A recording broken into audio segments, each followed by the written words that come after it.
Right along the banks of Lake Virginia is one of the prettiest campuses in the state. Founded in 1885, Rollins is also recognized as the oldest college in Florida. Like so much of Winter Park, there's tons of history here.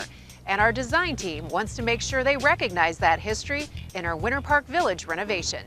For the past 2 months, interior designer Betty Cox has been giving this mixed-use building in Winter Park Village a fresh look. But the artwork in the common areas tells the story of this commercial building's history over the last 5 decades.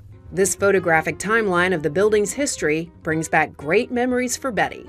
Grandmother used to bring us here. There was a soda shop in here, and we used to sit up at the soda shop and get soda floats. Decades ago, Ivy's department store stood where the Lofts is today. The Charlotte, North Carolina-based chain was one of the most popular in the Southeast, but the Winter Park store was reduced to rubble when a fire broke out on Easter Sunday of 1969. So unfortunately, at the time, when they were trying to put the fire out, there was not enough water to get to the whole facility at that time. So quite a bit of it burned, and by the time they contained it, it gutted out quite a bit of the mall. Betty's design plan for the common areas was to soften the steely edge without losing the building's commercial history. Staying with the industrial part of the lofts and not making it too pretty, but still making it nice for the corporate people to be able to enjoy.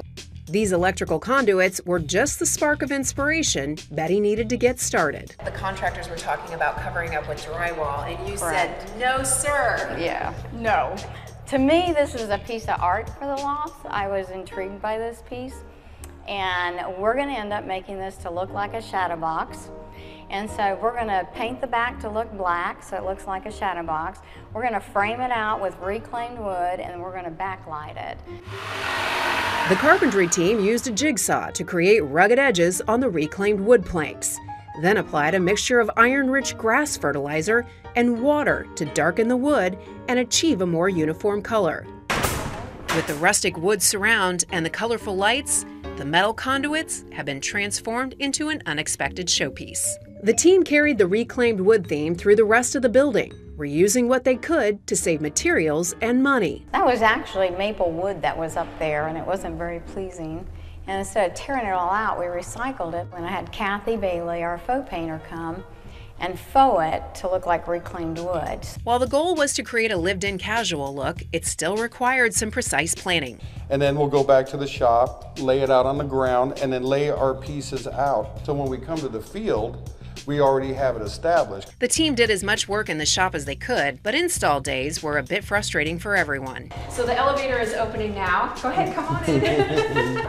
Sometimes you can tell they're like, oh, I wish they'd hurry up. The new artwork was a good reminder that the construction wouldn't last forever, and spirits were definitely lifted when tenants saw the new wood design around the elevator. For us, it's very comfortable because it's kind of like coming home to a home environment to work. As each corner and corridor started to take shape, well, we kind of dressed up the hallway so it felt a little bit homier and more welcoming. Betty was getting ready to unveil the grand finale. This is Winter Park, and I wanted to bring Winter Park art in instead of just any old kind of art. The design team made sure one of Winter Park's most loved events was on display. I mean, people come from all over the United States to go to the Winter Park Art Festival.